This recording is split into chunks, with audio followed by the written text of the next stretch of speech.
Hello there, friends. Are you our friends? I don't know. I'm not sure. Because both people that I know and people that I don't know will be listening to this show. How many remains to be seen. But welcome to the UBPod. The UBPod, if you ask yourself, why is this called the UBPod? Well, there's a reason. This was formerly known as the Unlimited Bits Podcast. It is no longer known as the Unlimited Bits Podcast. Because here's the thing, a quick little backstory to my experience with trying to continually produce a podcast series. All right. The Unlimited Bits Podcast name is a name that I came up with a handful of years ago. And I kept on producing a couple of episodes and then stopping. And then returning back to it, a couple of episodes, stopping. So it would just start and stop and start and stop. And I didn't like that. And I thought, okay, since I finally feel, maybe for the first time ever since I started uploading videos, and I've been doing this on and off for a while, but never terribly consistently and with a quality that I was fully satisfied with. Now I finally feel like I've hit a stride and I've hit an uploading rhythm, and you can look at the channel and see the frequency in which I've been uploading videos with for the past handful of months now. I finally feel like I've hit this stride, and I thought, okay, I don't feel like I can go longer than a couple of days at a time without doing some kind of editing for the next video. So I thought, if there's ever been a good time to actually give this podcast a real 110% serious go, it's right now. So I thought, if I'm going to bring the podcast back, why not shorten the name? Why not make it short and sweet and easier to remember? Because although I like the Unlimited Bits Podcast name, I thought, no, this is going to be a reboot of sorts, a fresh start. We're going to wipe the slate clean. So the UBPod name was born. Still means the same thing, but now it's just shorter and sweeter, fun-sized, bite-sized, whatever you want to call it. Anyway, I am not the only one hosting this episode this time around. I have a co-host, my little sister, Jazmin, who, if you watch the videos on the channels here on YouTube and on BitChute, you've seen in some of the recent Fortnite videos in both the Fort Bites and the Fortnite series as the Fort Kid, and she uses her Nintendo Switch to play with us. So, you want to say hi, Jazmin? Hello there. Okay, well, and that's Obi-Wan, right? It's not I tried my best to do an Obi-Wan impression. Yeah. Never gets old. Obi-Wan, who, do you still have him as one of your notification sounds? Yeah, he is one of my notification sounds. I believe he's for Line though. Oh, it was for Line. You still have Line installed? Yes. No, I deleted it. Because like I said, nope, I'm sticking with Messenger now. I mean it. I'm going to do that. But anyway, we're getting sidetracked here. Yeah. We're getting sidetracked, but I'm just going to say, last comment. I had thought for a while that was Professor Oak. And you told me, no, that's not Professor Oak. That's Obi-Wan from Star Wars. And I'm like, well, fuck. You know, I've only ever watched bits and pieces of Star Wars movies until I already forgot which fucking Star Wars movie was that? I believe that was the first one that you watched with us. The very first one. Episode 2? No, yeah, episode 2. That was the second movie. I think. Okay. Well, that was the first full Star Wars movie I'd ever watched, and I don't see myself watching one again anytime soon because I've just never been a big Star Wars fan. But anyway, again, we're getting sidetracked. Yeah. This is the UBPod.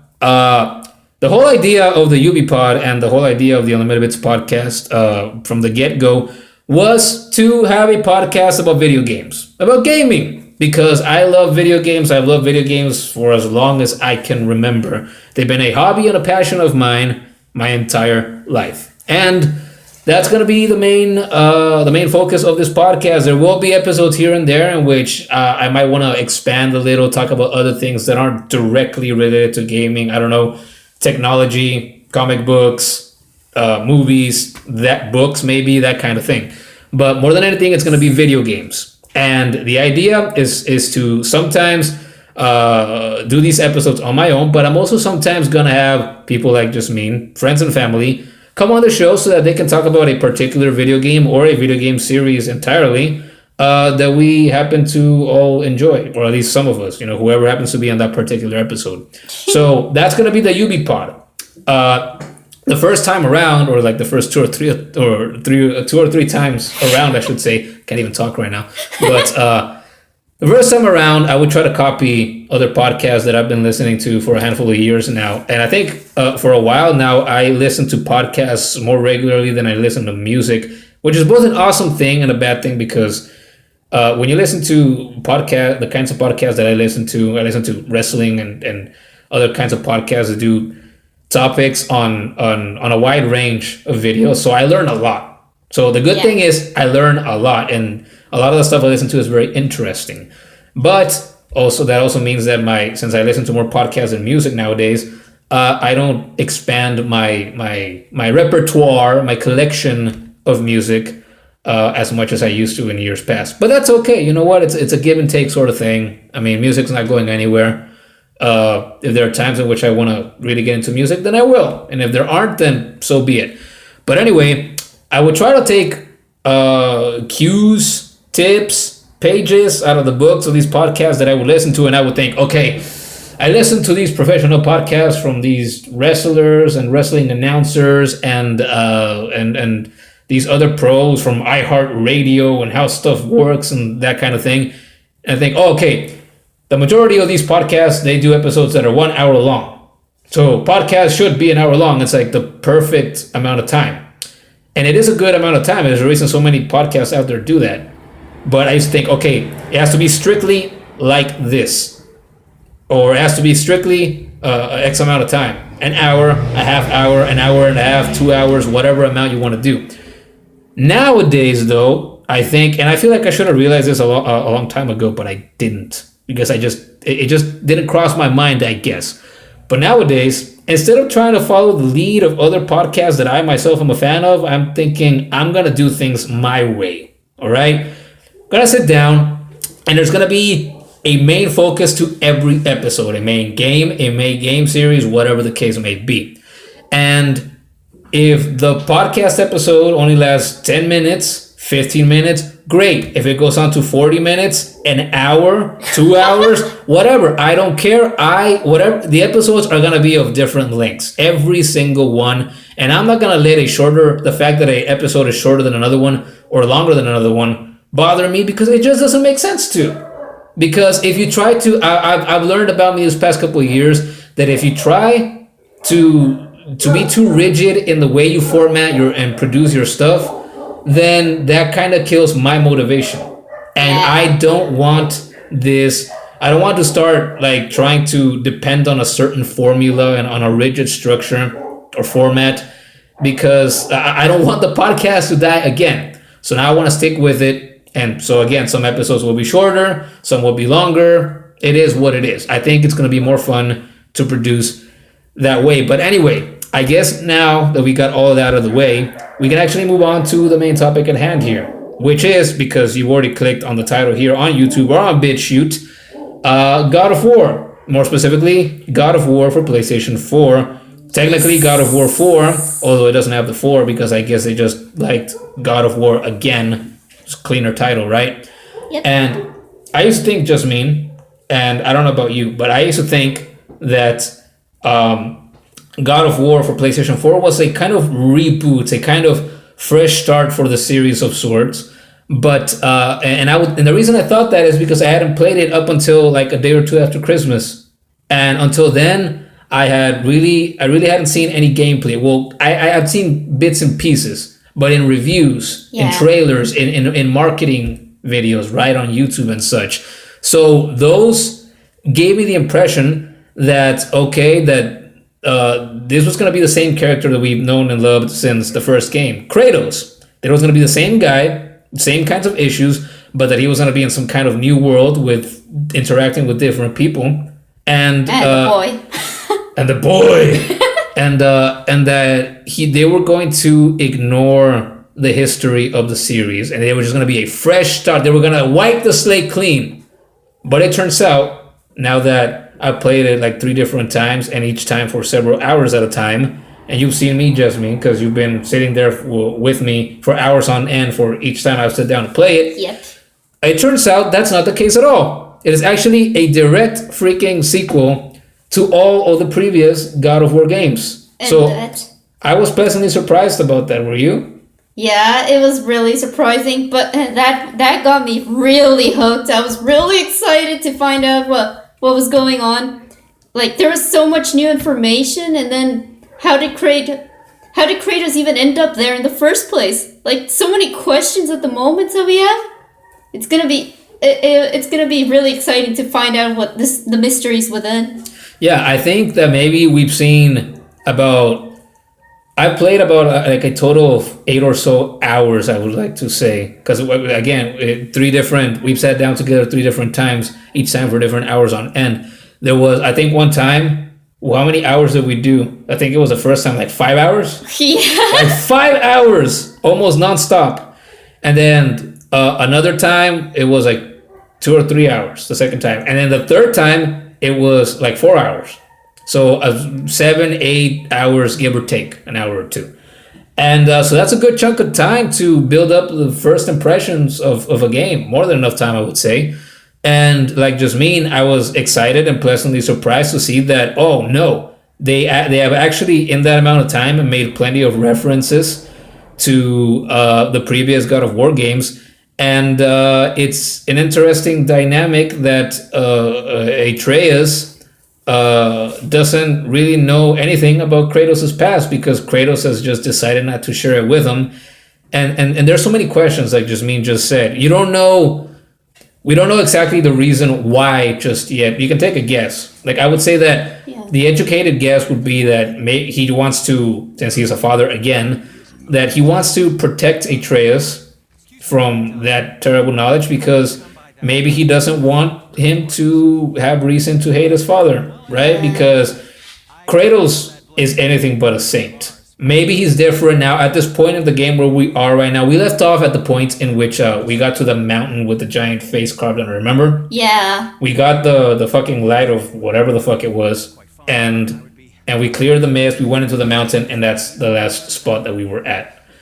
Yes. Can't wait to get we back. We came back from Alfheim, right? Yeah, Alfheim. Yep, and we saw those murdered light elves, and we killed all those many dark elves. I mean, right now as you're listening to this, I have some of the God of War footage recorded, so that's what you're seeing on the video, and that's where we're at in the game thus far. And so again, you can take a guess as to why Kratos has decided not to share it. So Kratos certainly has his fair share of demons, no doubt about it. He's killed countless people. He's killed countless demons and monsters and even gods. A handful of gods, and I mean, he was the cause of the destruction of the previous world. Mm-hmm. And now he finds himself in this new one, and with a completely different mythology, which is crazy. And then that's another thing that they don't explain in the game. Another big question that we have. Again, I have done no research into this. I haven't gone into forums. I haven't gone to look for guides online that give further information about why Kratos is where he is. So as far as Jasmine and I are concerned, we have no idea why he's there or how he got there. Or actually the why, again, we could theorize, right? Yeah. He wanted a fresh start. He tried to kill himself at the end of God of War 3. Apparently he didn't because he's still there. Yeah. So he survived that. He basically destroyed the entire world. They got flooded like it's fucking Christian mythology, and the whole Noah's Ark flood happened again, and it is what it is. Somehow, some way, he found some power. Ivan actually told me this, Jasmine. Ivan actually told me this. Like maybe when I remember, you were there, weren't you? When I explained to him that the power that he got from Pandora's box was hope. Oh yeah. as corny as it was, that's what it was. It was the power of hope. And I'm like, okay, well maybe that's just what they called it, but it's actually some mystical power, right? And it was this power. It was this power that helped Kratos, kill all the gods that he has and demons, and also what made Zeus so paranoid of him, and what made this prophecy that was told to Zeus come true, that one of his sons was going to kill him eventually. And so Zeus's massive paranoia and Kratos's mental and emotional traumas are what led to the world ending. Yeah. So it's not entirely Kratos' fault that the world ended. the gods, I would say, they're the ones to blame. All right, Yeah. they're the reason the world existed, pretty much, and you know, and the gods also have a lot of blood on their hands. I mean, anybody. Greek mythology is insanely popular throughout the world, so anybody you know who's gone through school, pretty much in most parts of the world, is aware of a lot of the classic tales of Greek mythology. So the average person tends to know in many parts of the world that you know Greek gods are assholes. Yeah. And they really, like Kratos says in here on God of War 4, you know, the gods don't care about you. And he's right, because they don't, because every single living person and animal in the fucking game is just a little speck of dust to them. They're immortal, they'll keep on living forever unless, you know, Kratos gets to you and, you know, tears your fucking head off like he's done to Helios, like when he broke Baldur's neck here and at the start of this game. Like he killed Poseidon at the start of God of War 3. Like how he beats his brother Hercules to death. Yeah. With the gauntlets. So, you know, the gods in the God of War series have always been immortal but not invincible. Yeah. They'll live on forever like vampires in Skyrim. I've said this before too. Yes. They'll live on forever like the average vampire in most games and other types of media. They're immortal. So they live on forever as long as they don't get killed by anything or anyone. Mm-hmm. But Kratos is that someone that has the potential, that has shown time and time again, that has the power and the intelligence and the skill to kill gods. And I have no doubt at this point of the game, you already explained where we are. I lost my train of thought. At this point in time, he hasn't really killed a god yet. That's what I was gonna say. Yeah. He hasn't really killed a god. He's killed Baldur. Turns out that the stranger, that's his name. Yeah. It turns out that he is one of Thor's sons. That Ivan was right. Yeah, that Ivan was right about that. He's like, oh yeah, because I recognize one of his tattoos. I have never claimed and don't claim right now, so this recording, to be an expert on Norse mythology. I love Norse mythology, but I just know the very basics.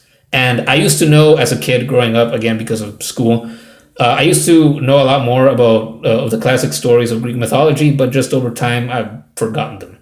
And due to the God of War series, I've gone back and gone online and reread some of them again. So some of them are fresher in my mind than a lot of others. But that wasn't something that I picked up because, again, no research before playing the game of any kind. And because I've just, you know, Norse mythology, at least not in this region, and we live in the West Coast over here in Mexico, it's not Norse mythology isn't something that they teach in school.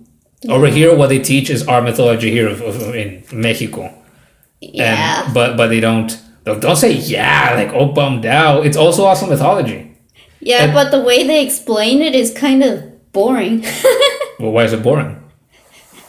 Well, they just say it in a bored tone, and they don't put it like in a way that sounds exciting, like activities or something. That would make it more exciting to learn. Would you be more excited about mythology if they actually like brought in dead bodies and they made you carve out the hearts, so you can sacrifice it to the gods so it can rain? No, that's not what I meant. Well, you said activities. I'm like, hey, there's an activity for you. No, I just meant like as a game or something. That's a game. Well, I'm sure there's games out there. They're just not on the scale of a God of War. No, of course not. But it's really cool that even though, again, we don't know why at this point, the two of us, why, or we should say how, or even why actually, Kratos got to this new world. It's cool that he just went from one mythology to just another one, because how many games do that exactly? How many books or other types of media do you know that do this kind of thing, right? Like, for example, I've never read the Percy Jackson books, but the Percy Jackson books are Greek mythology stuff. They borrow a lot of Greek mythology. There's characters from Greek mythology, and they focus on that, from as far as I know. I don't know if they bring other gods. I don't think so. But that's a usual thing that authors and that authors and directors do, right? Like, oh, we're gonna choose Greek mythology, Norse mythology, Aztec mythology, whatever type of mythology out there in the world, and there's countless mythologies out there. But they select one and they stick with one, right? Because you want to, when you're creative, you're a writer or whatever, and especially if it's a big production of some sort, you want to streamline it, because if you get too broad, you don't have a clear focus, a clear vision of what you want to do, and also there's all that money involved and stuff. Yeah. So you're like, no, you got to streamline it. It's going to be 1 or 2 mythologies. Boom, that's it. So one of the things that fascinates me most about God of War on PS4 is just that the whole time up until this game, it was Greek mythology, and it was Greece, and it was Sparta, and it was just that, the Greek gods with Greek characters and Greek looks, and that sort of thing. And now you have this game that just changes it up. Like, oh hey, Kratos doesn't live in this world anymore because he destroyed the other one. That's really interesting. Even though we have all these questions, and I think the fact that we have all these questions makes it even more interesting. Yes, it is. It's really exciting. No, well, what I'm also very curious about is Kratos' wife, Faye. Faye, yes. She's very interesting, and she's not even there. She's dead? But it's the fact that she's not there that I think makes her as interesting as she is. Would it be nice if she were alive to accompany Atreus and Kratos in their adventure? I'm sure. And I'm sure that's something that, the game designers thought about. But also, that's probably another element that they chose to, make both Kratos and Atreus more relatable, right? More human, so that we could care about them more. It's another element. And also, it's just another way of telling a story, right? Yeah. I mean, that's what most writers do. Is sure, you say, hey, here's a bunch of characters, and I'll describe to you what they look like, what they sound like, what they act like, what decisions they do, what actions they take. But this is another way of telling a story, of getting you to care about another character, just not showing them at all. Yeah. As far as we know, we don't know if Faye ever appears in the game. There was that part of the game in which Kratos went and walked into that light in Alfheim after we got done killing all those dark elves. Oh yeah. And he heard Kratos hears her voice, and he thinks that he's gonna find her, and he actually doesn't. When he thinks he's about to, in that vision, Atreus pulls him out. Yeah. But it was crazy how Atreus killed all those dark elves by himself with the Leviathan axe. yeah, and his bow, no doubt. Yeah. Because you see him while you're playing the game, that he whacks him with his bow, and then he shoots his arrows and stuff. It's so cute. So it's the fact. And I'm sure that this is something that has been talked about by, many other people, many fans and forums, comment sections, that kind of thing. Maybe in other podcasts and other YouTube channels and other channels in general all across the internet. But it's the fact that Faye, that you can't see her, that you don't hear her, that makes her so interesting. Because you start, the mental picture that is painted in your mind of Faye is, the bits and pieces that Kratos and Atreus share, and that the other characters in the game also share. So they provide little pieces of the puzzle that Faye is, but you'll never exactly have all the pieces to her puzzle. Yeah. So you don't have a clear picture of who she is, but you do get enough bits and pieces that tell you that this woman, Kratos has said that she was a fierce warrior, right? That she decided to protect. She lived in her village, and she wanted to protect her village people. Yeah. And also that the Leviathan axe was made for her, but she passed it on to Kratos. Yeah, before she died, I should say. Yeah, she's like, hey, I'm dying, have my axe, and Kratos puts it to good use. It would have been cool to see Faye fight with the axe. I wonder how differently she would fight, because as far as we know, again, we don't know because we haven't researched. We don't know if she appears later in the game. She might. It wouldn't surprise me if she did as a spirit, or if it turns out that, they try to swerve us and she's actually been alive this whole time. Somehow. Even though Kratos and Atreus burned the body at the beginning of the game. Though I'm getting a bit of a vibes. Like, the witch? Yeah. She never told us who she is. She's been desperately trying to help us out. She's been very kind. But she gives me some sort of vibe. Like, there's obviously way more to her than meets the eye. But I get this feeling that she might actually be Faye, somehow. Yeah, and funnily enough, now that you say that, I've told you this before, not too long ago, like a week or two ago, that I used to think that, again, because of the trailers that I would see and the bits and pieces I saw of the game through reviews back at the time when it had just released, that I thought she was Faye. because like, oh, you would see that, oh, okay, you would see in the official artwork, okay, Kratos is a father again. So I would see her in the trailers and in the reviews, and I would think, oh, okay, that must be the mother. Turns out, now that we've seen a good little chunk of the game, she is not Atreus' mom, as far as we know.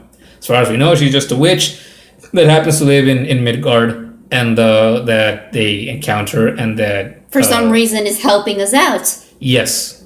And the thing is speaking now that we're talking about the witch, yeah, you're right. We don't know anything about her so far. She's given hints. She suggested that she's done things and that she's made mistakes in the past, and that she's taken actions against the gods that have potentially pissed them off. And that's why she can't apparently go to any of the other realms, and that she's stuck in Midgard. And you see that when Kratos and Atreus go into Alfheim, and she stays there momentarily, but then she gets sucked back into Midgard. And although we've already gone through Alfheim and come back, we still haven't encountered her again. So we don't know how long it'll be until we encounter her again, but I'm pretty sure that we will, because it would be pretty lame, I think, for her to just, get, I don't know, ripped apart, or, vanish. For her to just vanish. For her to get, Thanos snapped by the gods just like that, because she decided to, be in another realm for 5 minutes. Yeah, it would be boring.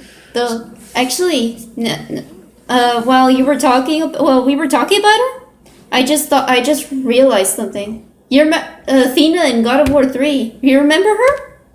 No. Who is she? Of course. Athena appears in most of the God of... I don't remember that she appears in all of them. Like, I think she doesn't appear in the PSP ones. Yeah, in Olympus, she doesn't show up. And she doesn't appear in Ascension either. But she appears in the main trilogy. Yeah. Remember what happened? Kratos had stabbed himself with a blade of Olympus, and Athena was there to witness it. Yeah. Though she was there as a spirit. Mm-hmm. What if she somehow managed to enter this world as well? I don't feel like she just vanished out of thin air. Yes, haven't you mentioned this before? Like, haven't you shared like this theory? I feel like that sounds familiar. Like somebody, told me about that. Or I don't remember if I've had. I know that I've that potential outcome has crossed my mind too. But I think you had mentioned it to me before. I don't think so. This is the first time I've ever mentioned it. Maybe you heard it from someone else? I don't know. I just know that I've heard it somewhere before, and I thought of it myself. But that would be very interesting. What an interesting twist of events, that would be. Yeah, actually, and then this just gave me the idea. I remember seeing how Athena looked like back in the God of War games. What if the witch was Athena? Well, yes. What if? But if you're talking in terms of just appearance, they don't look anything alike. No. Well, wait, but then looking back now, why would Athena help Kratos? I mean, she was disappointed in him when Kratos didn't give her the power of hope. Power of hope, of Pandora's box. Yeah. Yeah. I mean, I wouldn't rule out that it could be Athena, and that somehow she, managed to become a solid freaking life form again, of a person. And who knows, maybe it could turn out to be her. Again, this video, this podcast episode is like a first impressions kind of video, right? So we could be completely wrong in this theory, and we'll find out sooner than later, because I intend to go back to playing the game again soon. We could be completely wrong, and I won't be surprised if we are, because it's a very outlandish suggestion to have, a very outlandish theory to have. But crazier things have happened. We're talking about a game series that's host to giant monsters and immortal gods and magic of many different kinds. So anything could happen. Yeah. Right. So that would be really awesome if that happened, and it would also make sense because Athena wanted that power that Kratos had that he wouldn't give her, and it would make sense for her to somehow turn into somebody else to disguise herself, to gain some strength again, some power, and try to take down the gods of this new world that again was possibly created by the power that came out of Pandora's box. Maybe because Ivan suggested that too, right? Ivan suggested it? Yeah, he suggested that too. And I'm like, oh, I actually I hadn't thought of that. So that could be the way that this new world was created, and that would be that I would be perfectly okay with that because it would just make sense. It would just be a natural continuation. So what if this witch is Athena, and she's like, oh, I managed to restore myself at least to a degree, and I can do spells again, and I have the witch seems to have like a high degree of knowledge in alchemy. Yeah. And what if it's her in this new form and she's trying to take down these new gods because she still has a lust for power that she showed she had at the end of God of War 3. Mm-hmm. That would be cool. That could very well be it. Yeah. And it would be awesome. Yes. And now I kind of want to change the topic to Atreus, the boy. The boy. Yeah, I gotta admit, Atreus really caught me off guard. He wasn't what I expected at all. Like, all of his knowledge that he has about the runes and these monsters.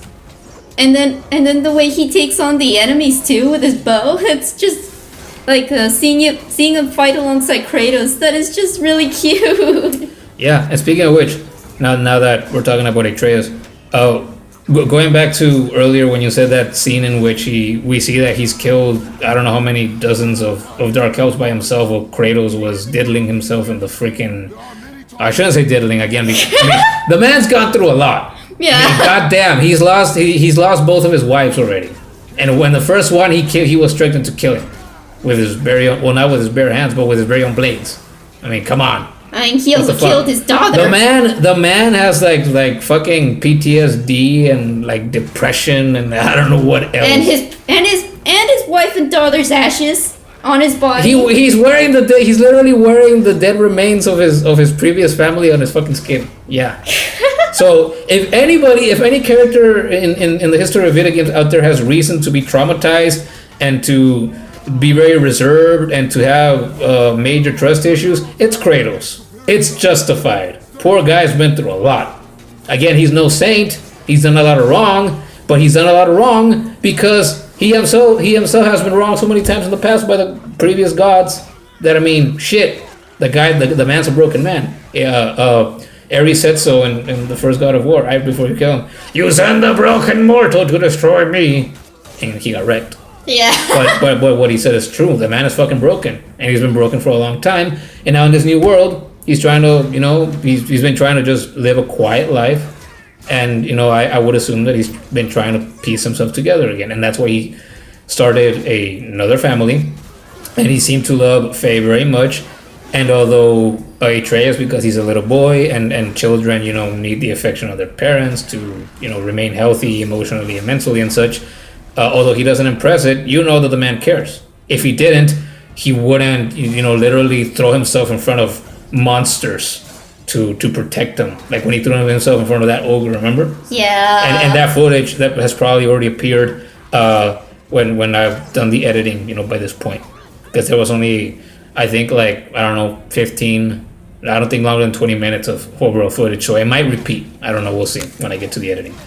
But back to Atreus, I like him. Yeah. At first, again, when I knew, when my knowledge of this game was minimal, I thought like, oh no, I would see on a trailer, it's like, what the fuck is this? Like the Last of Us 2.0, The Last of Us with magic and mythology. I'm like, come on. I'm like, why did they have to introduce a little boy? And now, looking back, I think, oh, well, duh, obviously they did it because they want to make Kratos more relatable. And they want to be able to tell a better story. Although I'm not saying that any of the previous stories are bad. Because Kratos' story as a whole has always been, I'm pissed the fuck off because, and I'm traumatized because of what's happened to my family in the past. And nobody seems to give a shit. Nobody wants to help me, deal with these issues. So a traumatized man's got to do what a traumatized man's got to do. But clearly those are the reasons why Atreus is in this game. And although I groaned initially and I thought, like, what the fuck, I already played The Last of Us. I want to play The Last of Us again, I will play The Last of Us again. I don't need to take care of some little boy. But now again that we're 7-8 hours into the game, And it didn't even take 7 or 8 hours for Atreus to grow on me. Just like I know it didn't take that long for him to grow on you. Literally, within the first hour, I was already thinking like, man, like I like this boy. He's the complete opposite of his father, and again, because he's the complete opposite of his father, you can't help but think that his mother was a lot more forgiving and more open and just nicer and more emotionally whole than Kratos has ever been. Yeah. Yeah, Atreus is a precious little boy. Yes, a little boy. Yeah, you can't help but feel bad for him, especially with the experiences that we've seen him go through so far. Yeah. I mean, he killed a man. He killed a man, and he was terrified. Yes, but he's a kid. I mean, they haven't mentioned Atreus' age at all in the game, right? No, but I don't assume he's older than like 12. I don't think.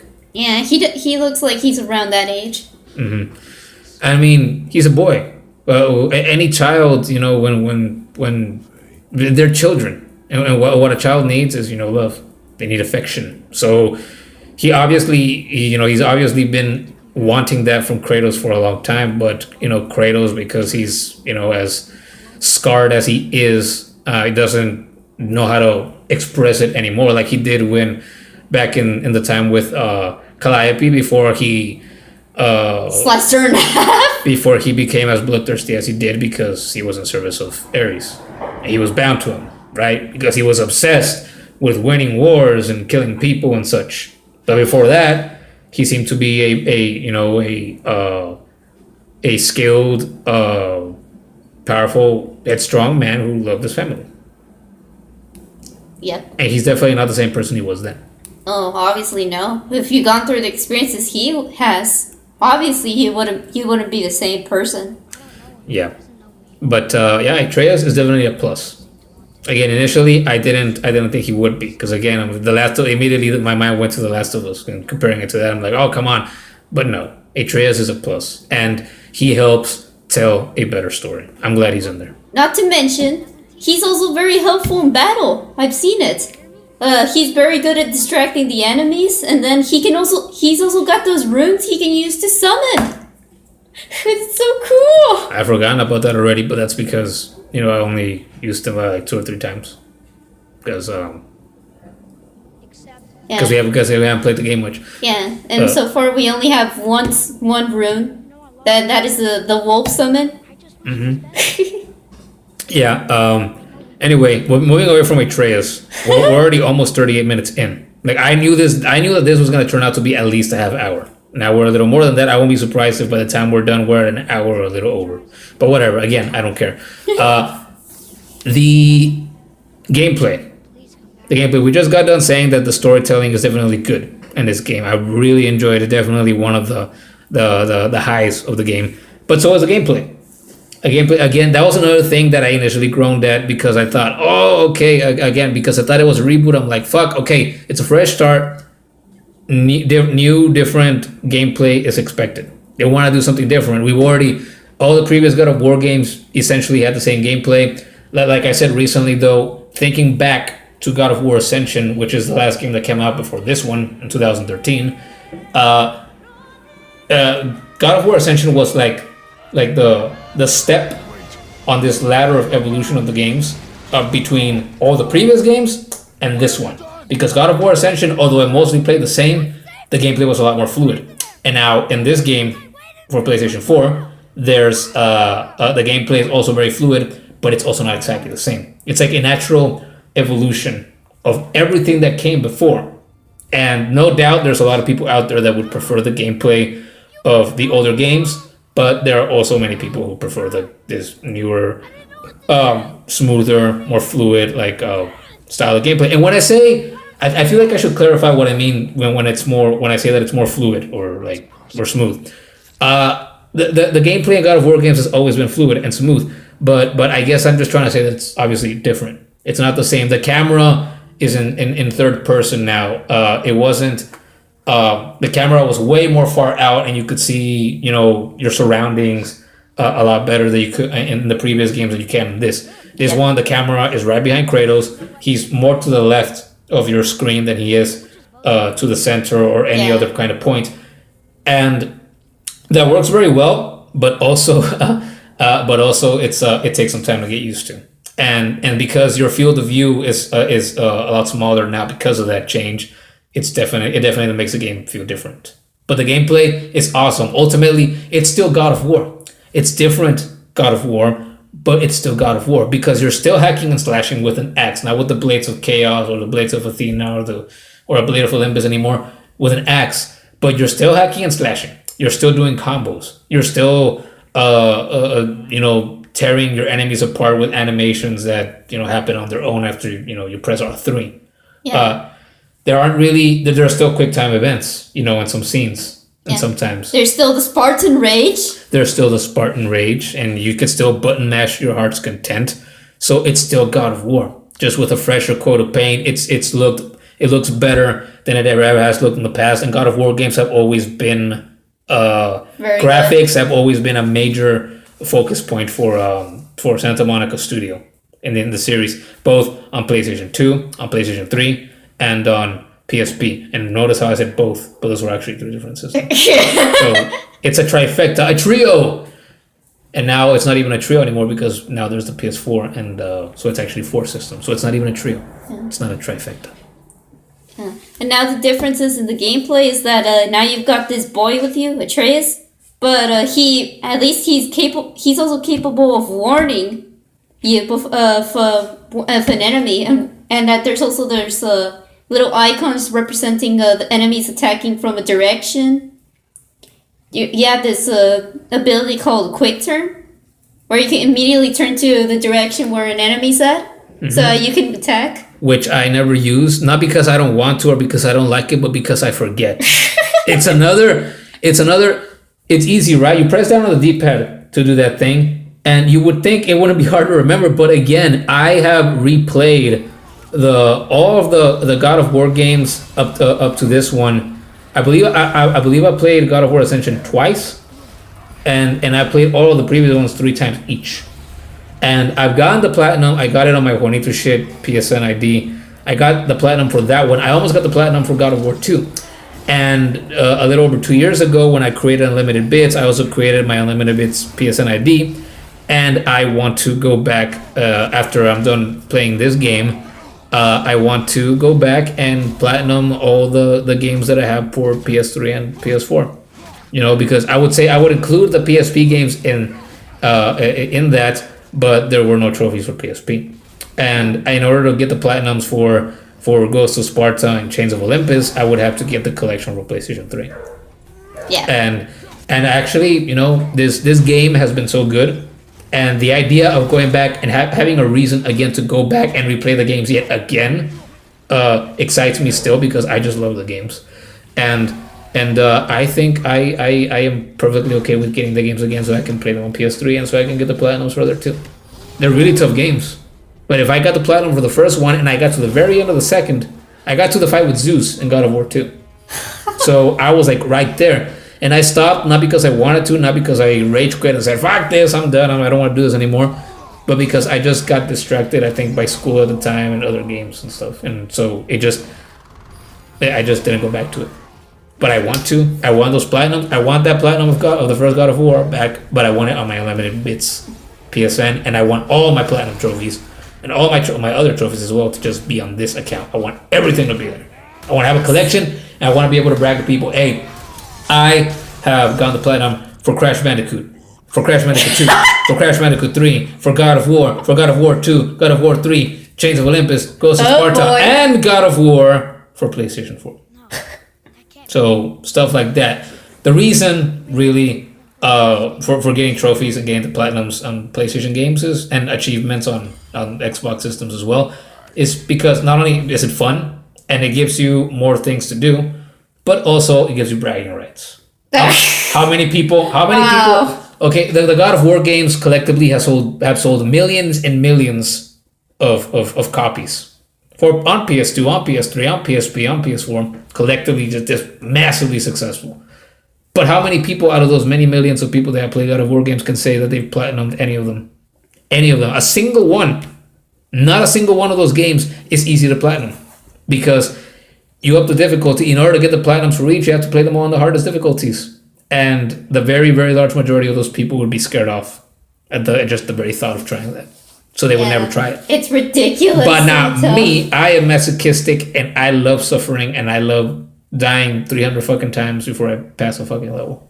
Yeah, no doubt about it. Because I am old school like that, alright? I'm the kind of guy that would go back in time, play a fucking NES Ninja Gaiden, and try to beat that shit. I want to beat Castlevania on the NES, and I beat the first 2 Mega Man games on NES and stuff. But now we're talking about other games, so I'm not gonna go into that. Yeah, let's bring it back with a little fact.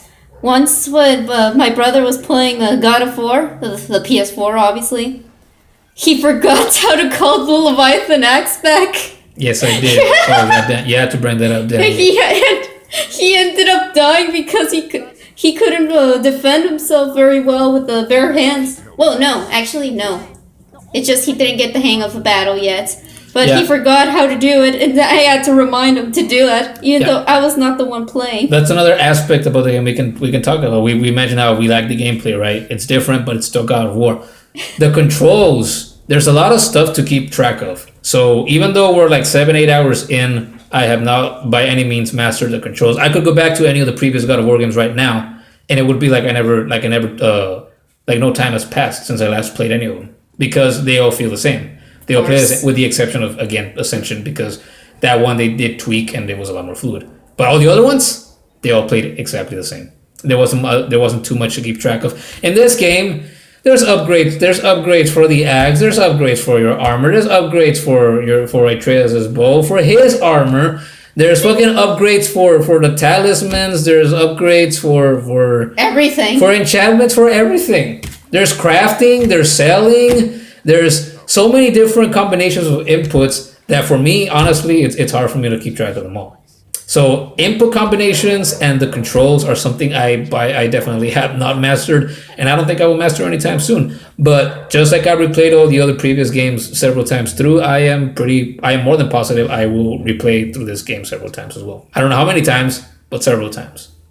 And I will be looking forward to that, because this game has got me really hooked, and I really plan on sitting there and watching the whole gameplay to the very end. Mm-hmm. No matter how many times he dies. Yeah, and I'm sure I will die a lot, because again, going back to the anecdote of me forgetting for those handful of minutes how to fucking call the Leviathan axe back. It wasn't. I mean, combine the facts that yes, I forgot, but it wasn't just the fact that I forgot. It was also that yes, I was fighting barehanded, and I think by now I've upgraded the skills of the barehanded combat as well. Oh yeah. But at the time, I had only put like 1 or 2 perks into that, so it was nowhere near the power of the and the efficiency of fighting with the axe. So I forgot. I haven't mastered the controls.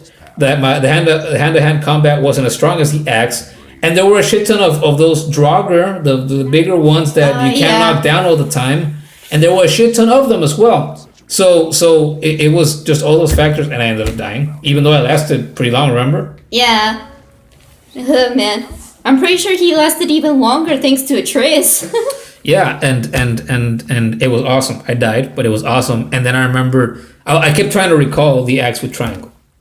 No, you recall the axe with right on the D-pad. You switched it up. What? You switched it up. It's with triangle. Are you sure? It's with freaking triangle. I told you last time too. Then what do you do with triangle? What did you do with triangle? You call the Leviathan axe. With right on the D-pad, that's how you take out the axe. Oh, oh my god. Right. Okay. Well, you see, that just proves my point that there's a lot to keep track of, and that it's hard to keep track of all those little details. All right. I feel no shame and no embarrassment in admitting that I have not memorized everything, because it's a lot to keep track of. Anyway, in case we're almost 50 minutes in now, I knew again this was going to be a longer episode, but I think it's about time we start, closing things down. But before we do, in case you haven't noticed, in case you've actually taken the time, you stranger, person we know, friend, foe, or relative, Or God. we like this game a lot. We love this game. Again, 7 or 8 hours in, it's very, very clear to us, even though we still have a lot of questions and we don't have all the pieces of this puzzle, of this chapter that this game has introduced to the franchise. There's a lot of questions, there's a lot of things we don't know, but it is already crystal clear, very easy to see why this game has been the raging mad success that it's been from day one, or even since before day one, because of all the hype before it released. But it's very easy to see why it's a success that it is, why it's as memorable as it is, and why it's as beloved a game as it is. Yes. And with that said, I think that's about it for this first episode of the UBPod, aka the Unlimited Bits podcast.